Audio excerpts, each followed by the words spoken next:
ndabona Philippe Koyo akaba ariwe directeur technique wa Tour du Rwanda, ndabona mayo jaune nawe n'umusore muri Istanbul, mayo jaune mbonye atunguka hirya, ikipe ya NSN yatakaje mayo jaune wabo. Ese reka turebe ngabo igikundi cya mbere kase twamaze kwibona, reka turebe rero ninde ugiye gutwara ino sprint. NSN Enoke Murobani yamaze gufata position nziza, reka turebe Enoke yamaze kuhagurukira, Enoke yamaze gufata position nziza, reka turebe rero Enoke Murobani yamaze gufata ikinyarwanda n'ibuto, Enoke Murobani, Enoke ariko Enoke muri NSN atakaria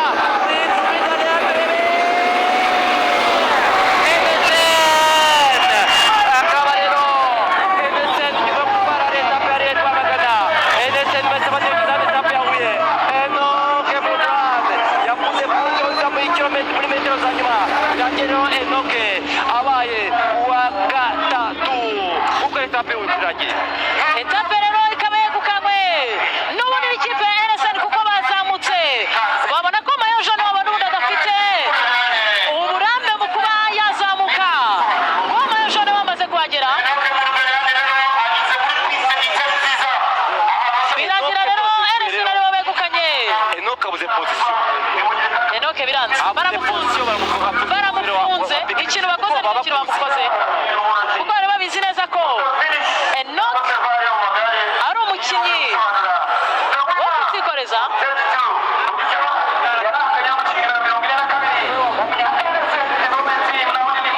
Etape rero ya kabiri ikaba yegukanywe na Paul Marty Sonario.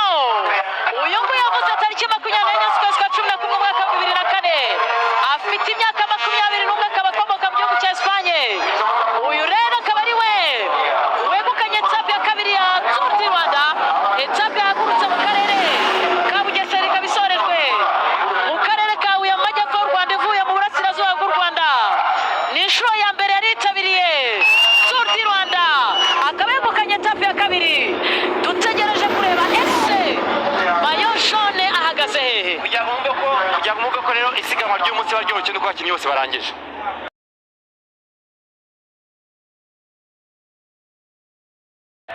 nibyo rero ni Jagani Zomelmandi ugeze hano rwose ukinira ikipe ya Picnic wamaze no kubasiga kuko yafashe umwanzuro hakiri kare cyane, akaba aje gusoza rero hano mu karere ka Rusizi.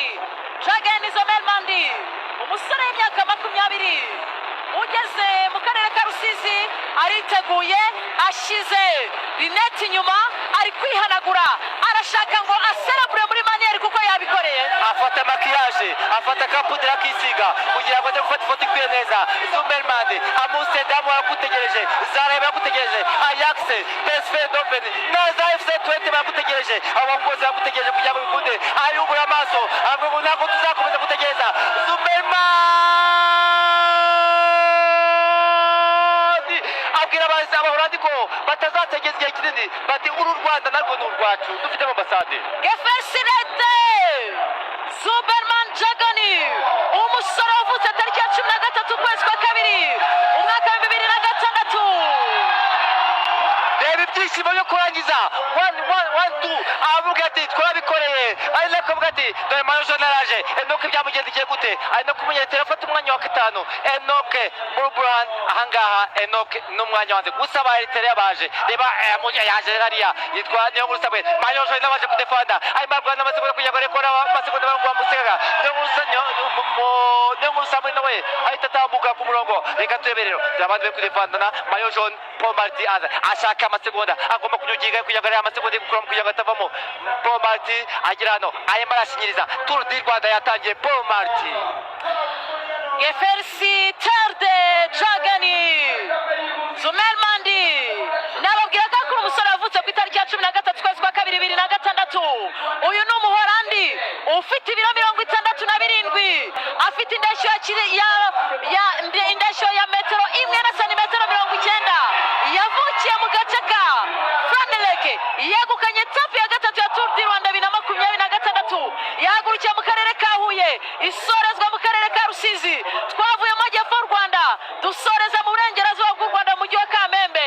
Tour du Rwanda 2026 official iratangiye kuri uyu munsi, dukoze imisozi 6, sprint 2. Felicitation ku Buholandi iyarukaga kera mu mwaka 2009. harimo amasegonda 10 rimwe Paul Marty yasigaga Jürgen ari nako twakira mu gishamo yize ese yaba amasegonda 11 avuyemo tukaba tugiye guhindura umwenda wa mayo jaune tukaba undi muntu wa gatatu wa Tour du Rwanda irakomeye.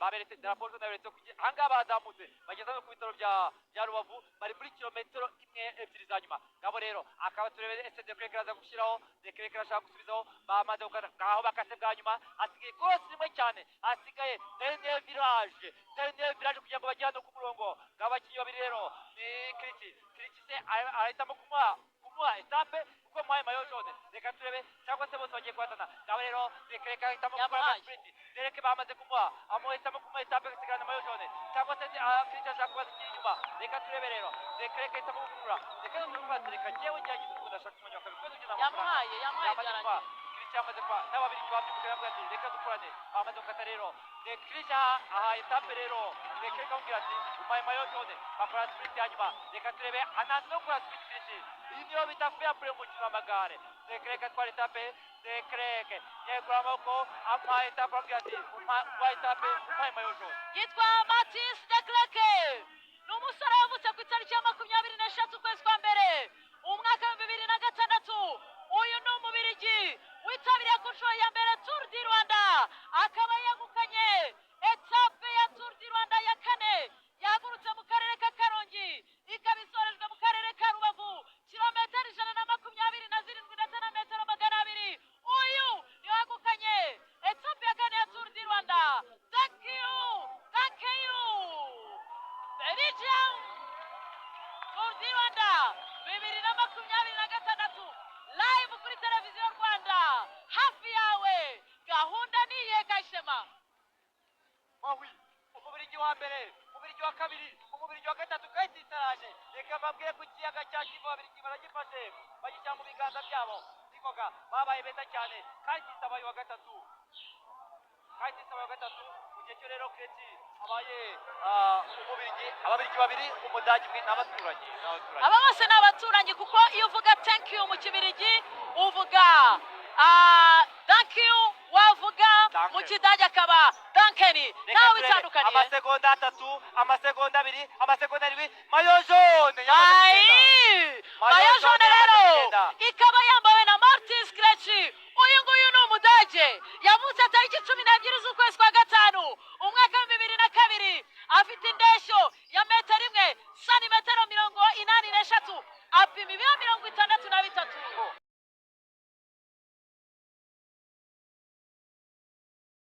ikipe ya Picnic nayo tayari cyane Picnic abakinnyi batatu bazamutse tugiye kubona sprint y'icyamakoma tugiye kubona sprint nziza cyane hano icyo bisukuma kuri cyose rero nukubaza kurwana bamaze kurenga hehe bageze kuri rond-point ahangaha bari kuzamuka Picnic iraxereye Picnic barazamutse ikipe ndetse nakishakurayo mayo jaune yakomeza kureba nayo kinyewe kiriho ariko nawe n'umunyayitera ari inyuma Picnic bamaze kwidepoza NSN yamaze gufata umuhanda NSN umwe babiri Eritrea bazamutse akase neza virage iyi ni kosi ribanza rya nyuma arimo ari imbere ye ndabona Enoke yamaze kwasama NSN afite umukinnyi umwe babiri ndabona mayo jaune we yamaze gufata kujya muri peloto gutuza NSN yafashe ibintu biganza byayo akandagira igare k'umurinda wa NSN arakandagira asigaye dernier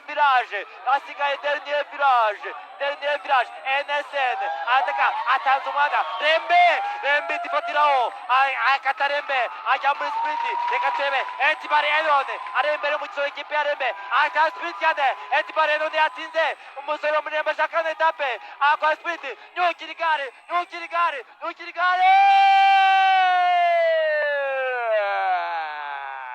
arabikoze abwiye imbere yuko abikoze abwiye basigaye mu budage uko abikoze arabikoze abatagiye ku bitabo bya Gisenyi azamuka yashirije NSN Etibare n'undi yabigerageza ariko ntibyabasha kunda mayo jaune ku biganza bya Kriti ariko batakaje etape nibyo batakaje etape ahubwo etape yerekeza mu ikipe ya Rembe twarababwiye ngo iyi Tour du Rwanda biragoye ko umuntu yatwara etape akongera akiyongeza indi etape ya gatanu ya Tour du Rwanda uramubona Heidemann ahita agorora umugongo etape ya gatanu ya Tour du Rwanda 2026 ikaba itashye mu ikipe ya Rembe. Uwo rero ni Byukusenge Patrick wagerageje ntibyakunda. Iyo rero ni etape ya gatanu igiye mu biganza by'ikipe ya Rembe iyo mu gihugu cy'Ubudage. Etape ya gatanu rero ikaba itwawe n'umukinnyi wo mu ikipe ya Rembe. Rembe yitabiriye ku nshuro ya mbere Tour du Rwanda iza muri 2026 muri sprint ikomeye cyane. Abakinnyi b'ikipe ya NCN bishoboke ko bagize umunsi muremure kuko barebanye bati ninde ugenda, bose biranga ariko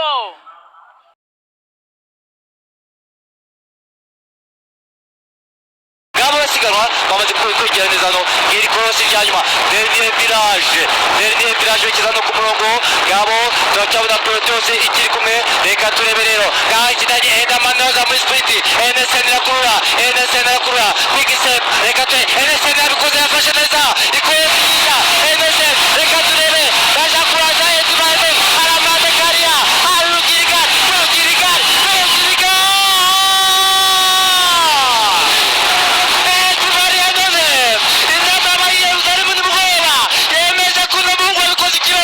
akabikora bikarenza akabisubizwa amagana yongera kubikora nawe Musanze agatanga ubutumwa ko ndetse n'ifite mu musaza cyayo.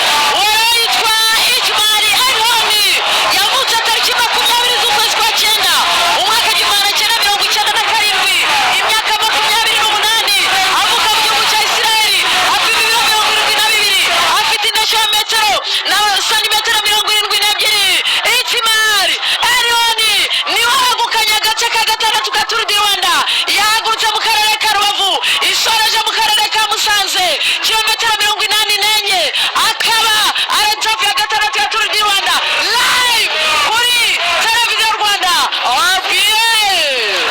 Happy igare n'iki urukundo, igare n'ubuzima.